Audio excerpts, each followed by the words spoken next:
Unless gagawa sila ng balita na sila mismo mag-o-opinion doon sa sila lang din ang datos, mga kababayan. Tapos wala namang katotohanan at walang backup na ebidensya. O, di ba? Ikaw naman, hindi natin alam kung saan mo kinukuha yung mga datos mo. Bogart naman.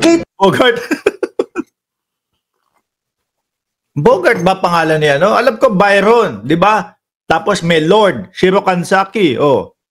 Si Lord Byron, alam ko. Susie Reyes, oh. Tanda-tanda mo na, fake news ka pa rin. No? Nakakahiya na ho. Alam nyo ho, mga kababayan, ang hindi ko din maintindihan doon sa mga DDS, lalong-lalo na. Madami kong mga kaibigan ng mga DDS eh. Ano? Ako, sabi ko sa inyo, tax warrants na tayo, mga bossing. No? Magku-41 na tayo. Kapag kayong meron akong naipo-post o nare-repost lang sa Facebook, kapag ka alam kong wala palang basehan, walang katotohanan, tinatanggal ko agad yung post ko, mga bossing. Pero nakikita ko yung ibang mga DDS doon sa Facebook, wala silang pakialam, hindi nahihiya na mag-post ng mga kagaya ng 20 pesos na bigas. Biruin nyo ho, mga kababayan, yung mga DDS na mga kaibigan ko, sila ho, meron ng video, no? Na yung bigas ho, pagka brown-brown o pagka itim-itim. Yun daw po yung ibinebenta sa merkado na 20 pesos na bigas. Samantalang, hindi pa nga po nag-uumpisa yung programa na 20 pesos na bigas. Pagka nasabihan ng, fake news yan, hindi pa nag-uumpisa yung 20 pesos na bigas na programa. Wala, hindi na lang magko-comment. Nandun pa din ho, mga kababayan. Nandun pa din yung mga post nila. Sabi ni Macario Jr. Ruete, live ba ito, Mark? Replay lang po yung pinapanood nyo, Sir Macario Jr. Ruete. Shout out sa inyo. Ngayon, ang dami mong kasong kinahaharap. Dapat lang yan sa'yo. Bawal ang fake news. Mas lalo nyo lang pinalalala yung sitwasyon. Lalo lang nag-e-escalate sa napakapangit na sitwasyon ng mahal na Pilipinas. Totoo. Yan po ay dahil sa kanila. Dahil po doon sa mga vlogger na kasi idol namin si Tatay Digong ganito, ganyan. Umabot na sa pagka-fake news. No? Wala na. Ang hirap ng gamutin ng mga ito. Di ba? Tayo po. Ako, humahanga ako doon sa mga kagaya ko na dati pong sumusuporta sa mga Duterte tapos biglang nagbaklas ng suporta kasi nakita nila hindi na tama yung mga ginagawa. Humahanga ako sa inyo. No? Kasi gising kayo, gising tayo, no? Yung mga DDS na wala na alam na nila, sinasampal na sila ng katotohanan kung ano talaga ang totoo, ayun. Nandoon pa din, pilit ipinagtatanggol. Kitang-kita na si Pulong doon sa video, mga kababayan, edited lang daw ho. Mas para ho sa kanila, mas makatotohanan pa yung pulburon video na ipinalabas ho nila. Hindi ko alam kung ano mga mata niyang mga yan No? Samantalang tayo, unang kita pa lang natin doon sa video, ng pulburon video na ipinapakalat nila ni Roque, alam na natin peke. Ano ho?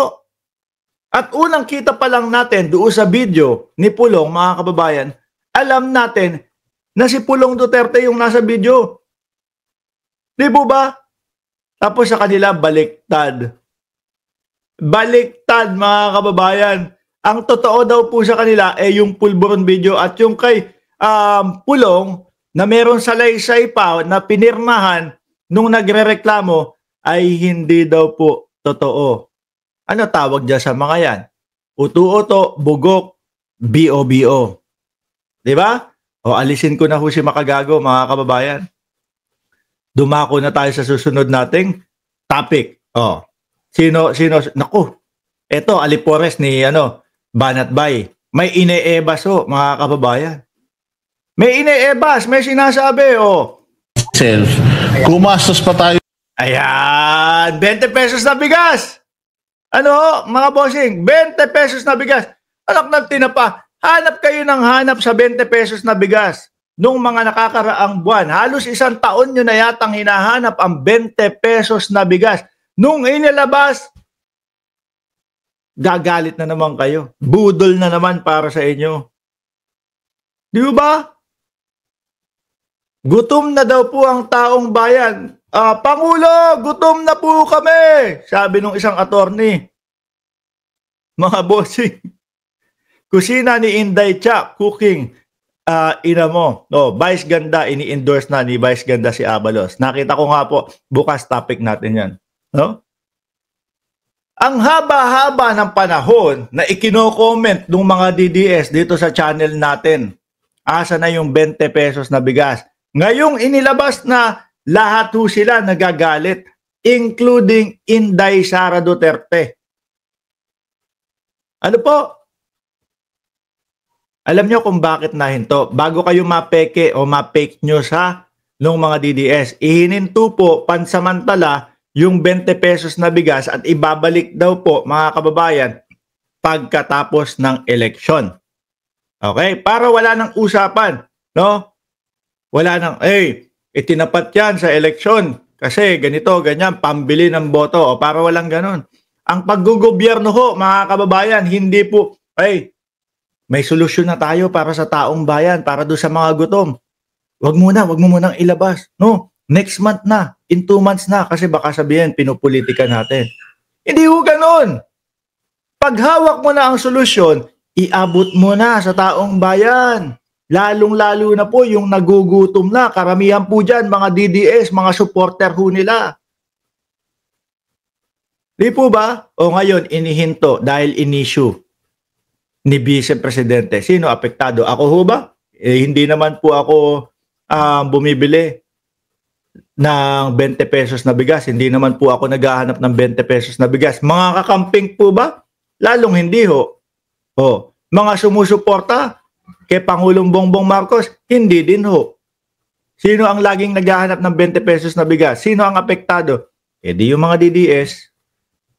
O eto, pakinggan natin. No? Peke ninyo yung pinepeke ninyo yung mga tao, binubudol ninyo yung mga tao Gumastos na tayo doon sa bigas itself. Gumastos pa tayo sa pag-imprenta ng kakapalan ng pagmumukha netong presidente natin.